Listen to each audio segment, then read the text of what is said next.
it, more than those who logged on to it, more than those who read it, we find throughout the world there were more and more people remembering Nabi Kareem sallallahu alaihi wasallam. There's hardly a moment throughout the day wherein the name of Nabi Kareem sallallahu alaihi wasallam isn't been taken. Some part of the world, namaz and salat ends, one azan ends, another azan starts. In one country alone, one azan ends and another azan starts. That azan ends and the iqamah starts. That iqamah ends and you find the musallis are reading durud in salah. And this is repeated throughout the world. Hardly any time wherein the name of Nabi Kareem sallallahu alaihi wasallam isn't mentioned. Throughout the world. This is how Allah subhanahu wa ta'ala has raised the profile of Nabi Kareem sallallahu alaihi wasallam.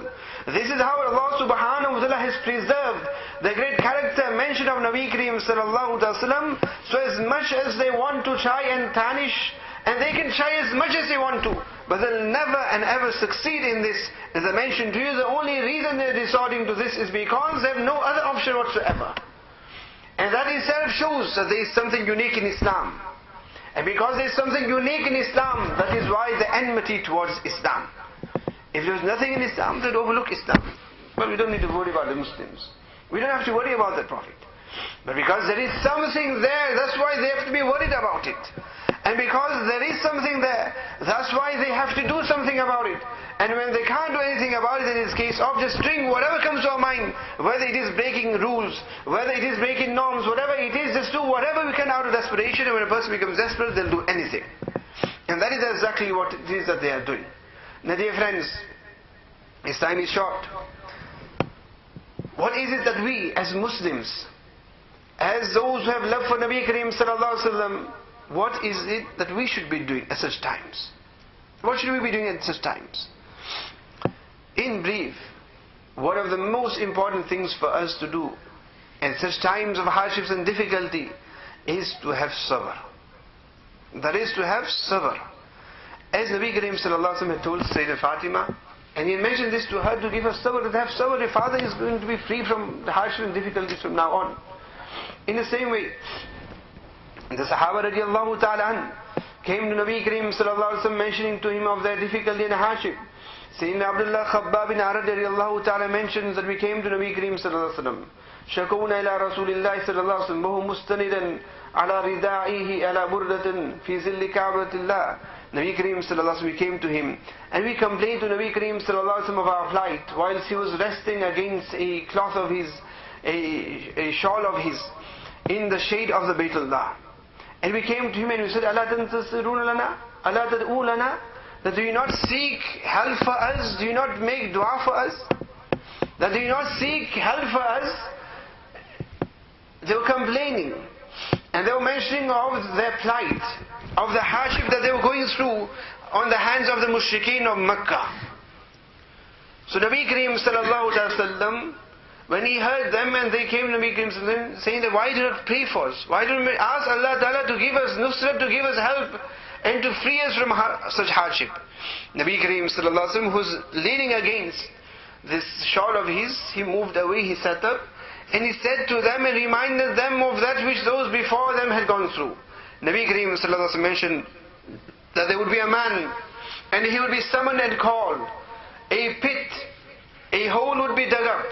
He would be placed in that hole and he would be told to renounce his deen.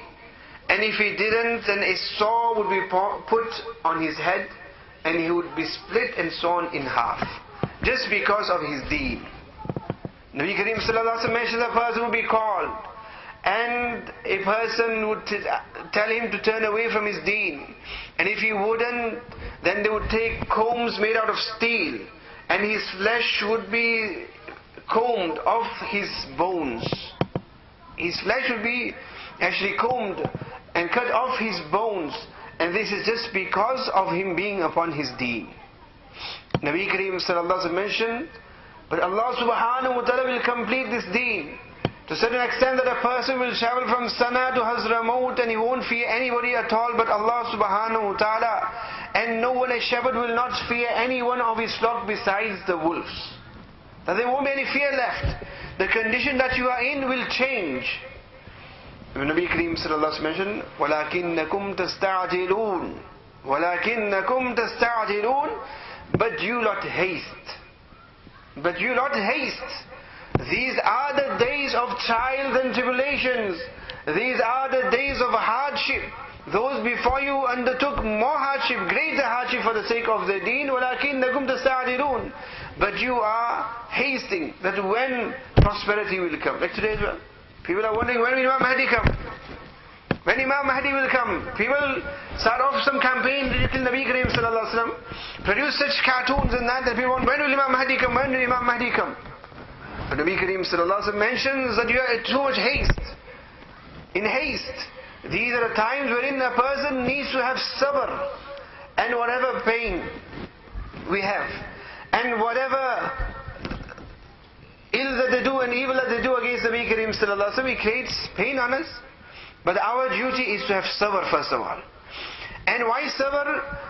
Sabr so that we do not go and retaliate in a manner which is worse for us.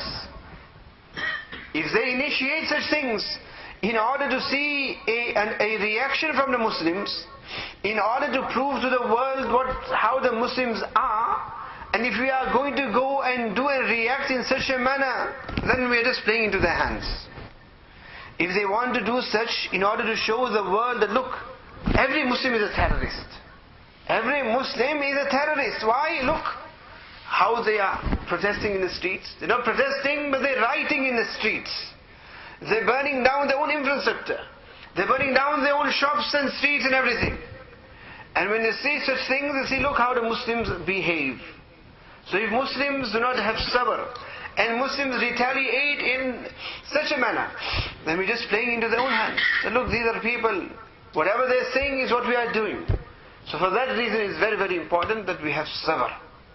And the other important thing is that each and every single person, in order to refute whatever they have done and counter whatever message that they are trying to give to the world, the best way against that is that we print an image of the true Nabi of Allah subhanahu wa ta'ala. We print an image of the true character of Nabi Kareem sallallahu alaihi wasallam. And how is that? And how is that? Wherein each and every single Muslim adorns the sunnah of Nabi Kareem sallallahu alaihi wasallam. Each and every single Muslim adopts the sunnah of Nabi Kareem sallallahu alaihi wasallam. Then that is the best way of giving them da'wah towards the seerah of Nabi Kareem sallallahu alaihi wasallam. They can see an image of a vile Nabi of Allah, na'uzubillah. They can see an image of Nabi Kareem sallallahu alaihi wasallam in whatever ugliest form that they want to portray him to be. But then when they see thousands and millions of Muslims showing them what the seerah of Nabi Kareem sallallahu alaihi wasallam is, they'll be bombarded with the message of the correct seerah of Nabi Kareem sallallahu alaihi wasallam. They can't fall for those images then. They'll be seeing an ugly figure there, and they'll be seeing the Muslims with such beautiful countenance and appearances. They'll be seeing pictures and images of somebody who's supposed to be so violent and oppressive. But then in the Muslims, they are seeing the seerah of Nabi Kareem sallallahu alaihi wasallam of somebody who was rahmatul lil alameen, who was so loving and compassionate, who was adil, who was just for each and every single person. That is the best way that we can answer to these. But if we find that the image is vile and the actions of Muslims are just so vile, then all it does is it proves what they're saying. They're going to portray the Nabi to be bad, and they're going to say the Nabi was so bad, and that's why his followers are just so bad. You cannot expect anything better from his followers when he was, na'uzubillah, so evil and so oppressive and so bad. Whereas, the only correct way is that they can print whatever they want to print. Print whatever they want to print. But we show them what the true seerah of Nabi Kareem sallallahu alaihi wasallam is. What the character that Nabi Kareem sallallahu alaihi wasallam possessed. How he was with his own. How he was with believers, how he was with disbelievers, how he ruled with just, how he ruled fairly with all, Muslims, non-Muslims. And how he set such an example that even after him and after his demise, his companions ruled in the same manner. His companions ruled in the same manner. And his companions were just as he was.